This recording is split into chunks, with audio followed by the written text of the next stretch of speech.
The contract renewal window has opened. We can try and renegotiate for a better deal with our current team, or approach someone else. Hi everyone, welcome back to another episode of the F123 Driver Career Mode with Ferrari. This is episode 41 today for the Belgian Grand Prix of Season 3, round number 9.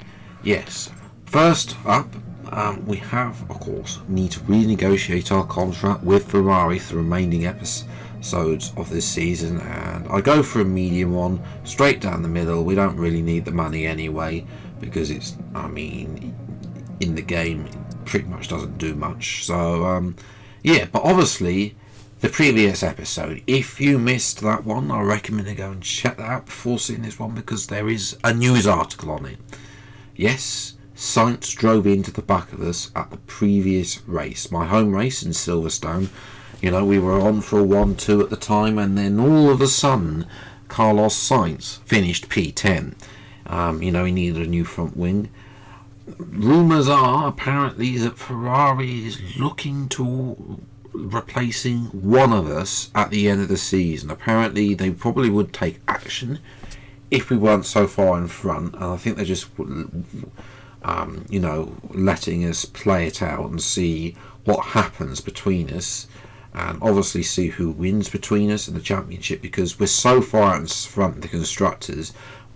One of us is pretty much guaranteed to win the drivers as well. So yes, I think they're letting it play it out and not having to get any be cost effective, cost free really, where they don't have to pay out someone's contract. But yes, as a result of Sainz's misdemeanor, we do have quite a big lead now, almost 32 points, 2 back to Sainz. As well, Piastri is currently third, but those lot are all chopping and changing. Now, R&D wise, we're looking to make this car even more OP than it already is, and putting a minor engine power upgrade that will also come on for Spa as well. I think we got that ERS upgrade from the previous episode. That will be coming on as well, so the engine's going to be in a good position. We're going to have a new rival, and there can only be one. Yes, ladies and gentlemen, Carlos is our new rival. I think it's the right call to have him as a rival and see what he does. He's been very good in qualifying and very poor in the races. But of course, those upgrades have really both come in. So they've really put some distance between us. And now the second fastest team on the grid, Haas haven't really shown up this season. They've only had 2 podiums. It's not like when they're season 1 where we were close, but they haven't really been scoring that consistently. Mercedes also bring an upgrade as well. Alpine are now the third worst team on the grid, but obviously it's a very different scenario out on the track. Except for Ferrari, where we're still miles out in front. So we're going to move to qualifying. Of course, this is a sprint weekend, so qualifying is on the Friday for the sprint. First lap was good enough for P5 as well. And we've sat behind an AlphaTauri. Carlos Sainz has just put in a 39.8. You do realise how mad that is? A 39.8 around Spa. I don't think we can get close to that. So we're pretty much damage limitation. Our best lap time is a 1 minute 40 something. I think 40.9 actually is currently our current best. The AlphaTauri finally gets out of the way. We're slightly slower than Perez with sector 1. The time I have to gain is mostly through. I'm slow against the eye in sector 2. But sector 3, I'm usually quite quick in, and there's probably time there as well. There's probably time in sector 2 as well, but compared to the A, I'm probably not going to gain what I need to gain, especially against Sainz. We go through Pool, we're 2 tenths up on our previous best time. We dropped to P6. As we go through these 2 corners, I really don't like. Around here as well. Now we approach the end of the middle sector, so this should be where the pain comes to an end. We're 2 and a bit tenths up on our previous best lap time, and now we come towards the back of this and we see 3 and a bit tenths up, 3.5 tenths. So we're making good progress through the final corner. A bit wide there, didn't want to be that wide. We approached the bus stop layout as well, which again, I need additional braking there always. Almost 4/10 up, 4/10 up on a previous best time. Was that good enough? It's third as well, only slightly slower than Lando Norris, but a long way off Carlos Sainz. He is untouchable in qualifying in that car as well. In the race, it's a different kettle of fish. Sonoda 15th, Aston Martin. They had a shocker last weekend, if I recall, in qualifying. Sonoda came through for some points. Can he do it again? But yeah, not looking good for Aston Martin. And Alpine, with the third worst team, is 7th and 11th. Forget pit stops, forget fuel management. It's pedal to the metal all the way here as we get ready for today's sprint. So we're down the grid. Race strategy will be softs, not mediums. So that's what we're going to go for. Norris is on mediums, so we'll see if he has the tyre wear advantage over us. 5 at lights, and away we go. And it's another terrible start by Carlos Sainz. We duck out behind him to take the lead of the sprint, but will Norris switch backers? Yes, he will. Lando on those mediums has got a good start, and he takes the lead of the Belgian Grand Prix. Sainz was down to 4th. He's now taken Verstappen. We're all over the back of Norris as we approach the bus stop. Can we make the move here? Down the inside. We give Norris the room, but again, that's a cursed curb, the final part of the bus stop. And we're able to take the lead then of the Belgian Grand Prix sprint as well. And that's Sainz. Well, after his poor start, he's already passed his old teammate Lando Norris. Already. Or is he? No. Excuse me, comes back at him as well. And Sainz will have to wait. This is allowing us to try and run away. Through this race as we Sainz down the inside this corner. Norris is still there, but Sainz in fact has the racing line, and he's able to take second, which will give him the lead temporarily. Because yes, ladies and gentlemen, it's time to play the DRS games. I don't have enough pace to keep Sainz. Well, we're going to side by side through Eau Rouge up Radion, and there's contact at the top of Radion. But we are through back into the lead, but that could have ended a whole lot worse. Sainz did not want to give that position up through that corner. We did give him room, but again, there's only a matter of turning that can do. Sainz there, so reminiscents from the last race. Sainz, not wanting to give him space. We give him a bit of his own medicine back, and then before giving him more space, and we're just blasting past. As that is Max Verstappen. Norris is dropping off, and Verstappen is going to breeze past the Mercedes. So Lando looking a bit. Mercedes have improved, but not nearly enough where they're able to win races. As Sainz having another go at the boss stop, we just decide to go a little bit later. As well, we get a warning for a collision with Sainz there as well. There's a replay of this. It's not really the sportsman move, going a little bit late on purpose to make sure that he can't make the line he wants to as well. Again, on lap 7, we are giving the DRS as well. This time I'm a bit hesitant on that corner, and then allows Sainz to get in front. Tyre wear is increasing. We've got Verstappen having a look, but we're having absolutely none of that through Eau Rouge. We are going to have DRS here. But Sainz will be a sitting duck because Verstappen is right there. All the messing about with DRS is allowed Verstappen. Verstappen's gone through. So Sainz is down to 3rd as it stands. Now, Sainz is not going to give up lightly. He is already having a go at Verstappen in the middle sector. Can he make this move work? No, he can't. Verstappen cuts through. Obviously the Ford engine, we know it's slightly down on power compared to the Ferrari, especially the upgrades he just brought to the Ferrari engine. And Sainz, where he did to Norris, it looks like he's made a similar overtake again. It'll be Sainz as well as Sainz has a go at this on the last lap of this sprint, we block him out, and that's allowed Verstappen down the inside. So SAINZ was too busy trying to go make this move around the outside, goes deep there, and then there's contact, and he loses his front end plate with Verstappen. We are going to hold on. The tyre wear really went off in the end, but we are going to hold on for victory, and that will give us a crucial front row and pole position start for the sprint, and our SAINZ and I will be reversed. He'll be starting from third, while Verstappen will be on the front row instead of Norris. So, yeah. Shout out to Leclerc, by the way. First points of the season in this sprint as well, in 7th. So, yeah, we'll see what we can do. It is time for the race.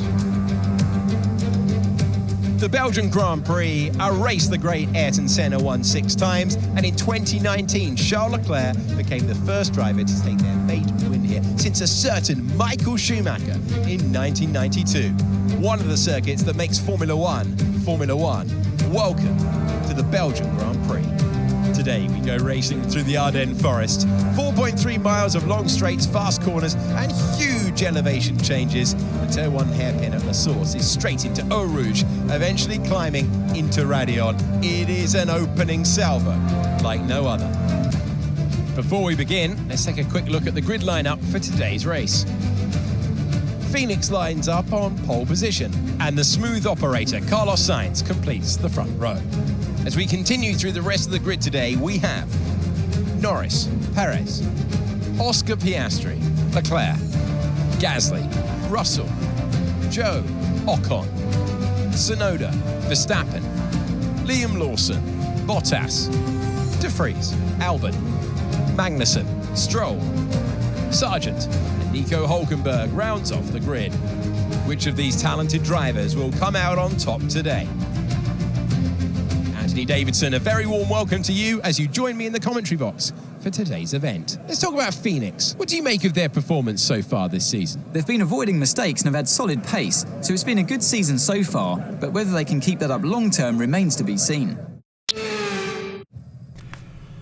So SAINZ will be alongside us after all of that. Verstappen has a penalty as well.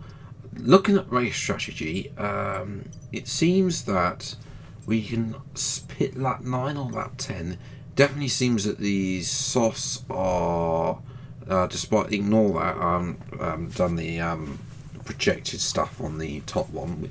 Again, when you do the projected one, it really needs to do both. But basically, yeah, I think we're gonna start softs. I think a lot of people are starting softs. So that's what we're definitely going to do, and finish on mediums. We have the option to undercut as well on lap 9. So 5 lights to the Belgian Grand Prix, and away we go. And well, it's a good start. SAINZ has a better start this time. Doesn't lose out like he did, in the sprint. And is that Leclerc in 3rd? Leclerc, he's promoted to 6th after Verstappen's penalty. Has a great start, gets both Norris and Perez napping at turn 1, and Leclerc is up to 3rd. Will it last? No, because Norris is already passed. Norris saved those soft tyres as well from the sprint, so interesting to see what happens with him. Lap 3, yes, that's right, it's time for DRS games to begin once again. This time we'll let SAINZ past. Again as well, and obviously it's just a matter of time before we use the absolutely might of the OP, DRS, Slipstream and ERS, and at 226 miles an hour we're topping out, and it's in easy pickings, again lap number 5 we're going to let him pass, but this time it's not such a good exit for SAINZ as well, and going down the corner we got another slipstream. It's deja vu from the sprint side by side, but this time it's a lot cleaner through Radion, and we're up back into the lead of the Belgian Grand Prix.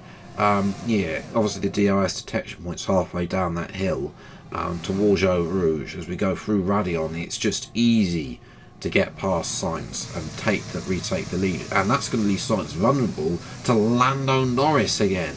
And Norris, who overtook him in the sprint, there's contact between Norris and SAINZ, but Norris is through. So SAINZ will not be happy, but of course that SAINZ isn't going to stay behind for long. He has got superior speed, and is he going to try it? Yes, he's passed again in the spot he got overtook Norris and Verstappen in the sprint. Meanwhile, Verstappen, by the way, he's stuck behind George Russell. Russell, is second in Silverstone, has done a really poor weekend again. Both hot and cold. Verstappen, though, is the only one on mediums as well. And that's Norris. He's locked up, and that's got Perez to overtake him. Gasly will stay in front, though. Gasly has just recently overtaken. Leclerc's going backwards, so Leclerc will be lucky to score any points as well. Meanwhile, we're closing in on SAINZ again as well. This time though, SAINZ goes a bit deep. We're not able to get had a bit of a poor run. We go wide in that corner, sliding all over the place. The tyres are really starting to go off now. So it's looking like that earlier stop is probably what we're going to do, lap 9 rather than lap 10. To say it wasn't a legal overtake, we did keep all 4 wheels inside the car, and SAINZ will have to wait behind. So yeah, we are going to pit lap 9. You need to get off these tyres because we're just going to lose a whole bunch of time. It's that SAINZ has come through with us. So we're double stacking up Ferrari. I told the team we were coming in, but yes, SAINZ is coming in. I know I'm a lap earlier, but SAINZ not doing that. We've held in the pits by Mercedes. I think that's Russell as well. So, and that's Perez out in front. So Perez is the effective race leader. SAINZ has lost out big time as well. So it's more controversy at Ferrari. Someone didn't tell SAINZ I was pitting this lap, clearly, as Perez has been slowed up by Logan Sargent, who is doing his usual 2 mile an hour in this race. He is yet to stop. Perez is we're actually going to get down the inside of Sargent at the bus stop and up to P10 as well, although there is a yellow flag behind. What's happened here? So we'll get a replay with Sargent. I mean, the American just lets us go. Obviously, he's then coming into the pits, and he's caught Oscar Piastri. Such a shame for Piastri. He's lost his front wing, and then he's doing a 19-point turn as well. No safety car for that, as Perez is now a sitting duck. No answer to that. We go purple first sector as well, and we take back what will be the race lead once Verstappen makes his stop. Meanwhile, SAINZ, he's stuck behind Zhou Guanyu. There's Verstappen making a stop as well. So yeah, SAINZ is stuck in a bit of a DRS train. Can he come back through this race and win like he did, or get some good points like he did at Portugal last season? We'll have to wait and see about that. Perez is all over the place. He's being a bit of a nuisance, this Checo. I wanted to be stretching my legs at the front, building like a 25-second lead, not to be fighting Sergio Perez. The Ford engine is pound on power. Speaking of an engine, that is Zhou Guanyu's engine going up in smoke, and he is out of the race with an engine failure. As well as we're now on board, this is Ocon. Leclerc had got back into 5th place after the pit stops. I think he pitted earlier than others onto a set of hards, but he is being overtaken by Ocon, and then jumps immediately out the way for his old teammate SAINZ, and then SAINZ just blasts past Esteban Ocon. So SAINZ is now up to P5 and is coming. Make that with 5 laps to go on lap 17.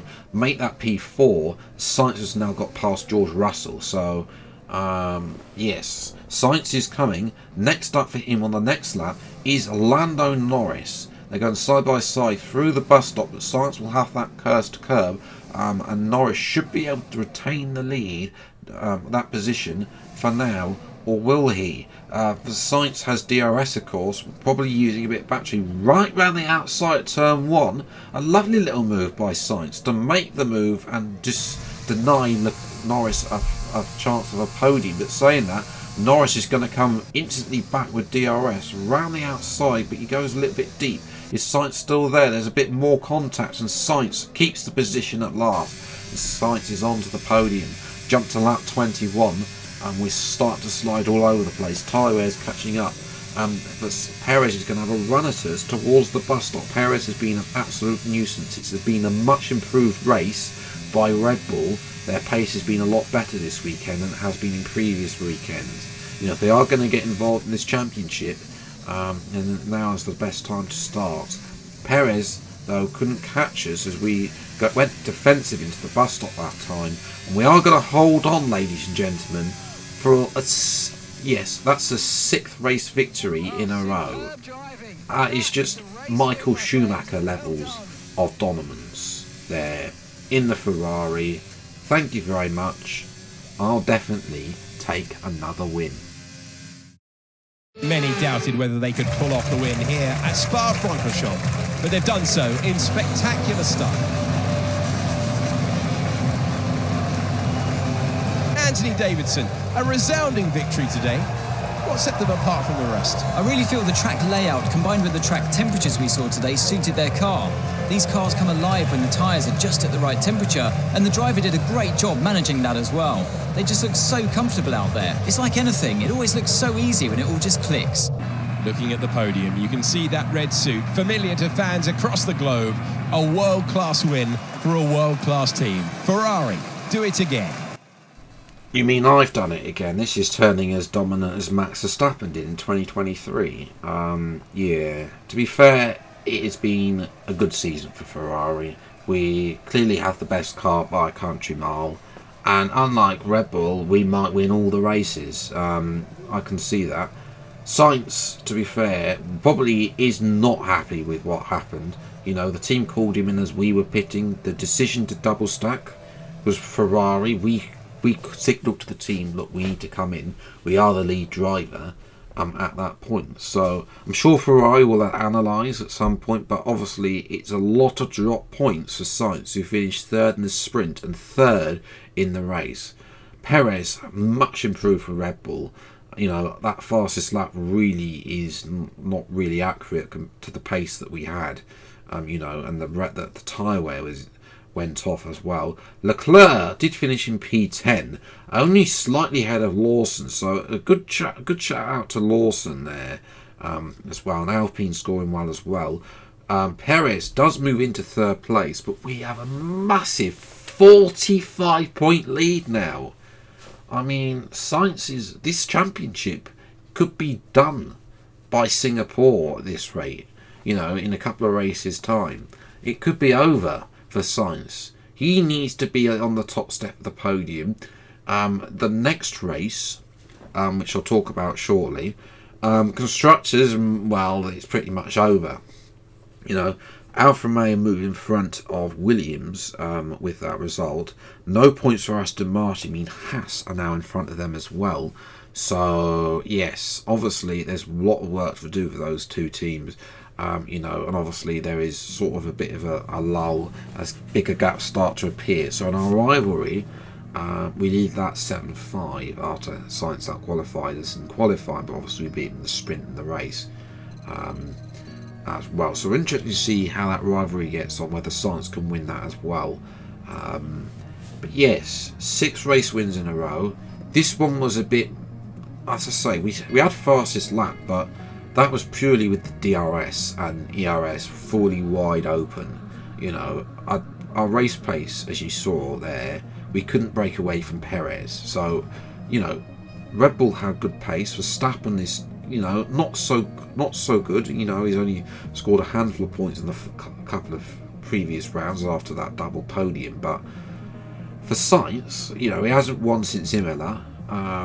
The next race, though, he could win. This is his best chance to win, because the next race is the Dutch Grand Prix, and that is not a good. The Dutch Grand Prix is not a good track for me. I've only ever won there once, I think, in career mode. That was back on 2020, F1 2020, and that was thanks to a little bit of helpful of rain and pitting at the right time. Yes, you know, obviously the battle for 3rd place is still very interesting. You know, any one of those people, right down to probably Zhou Guanyu even, could finish third. You know, it's probably going to swing left, right and centre. You know, that third place keeps changing as well. Can somebody else win a race? You know, again, if SAINZ has a poor weekend, this could be a great chance for somebody else to win finally instead of Ferrari. So yes, that's where I'm going to leave it for today's episode. If you have enjoyed, leave a like, subscribe if you're new to the channel. See plenty more F123 driver career mode videos as and when they come out. Until the next video then, I'll see you next time. Take care, enjoy your day, and goodbye.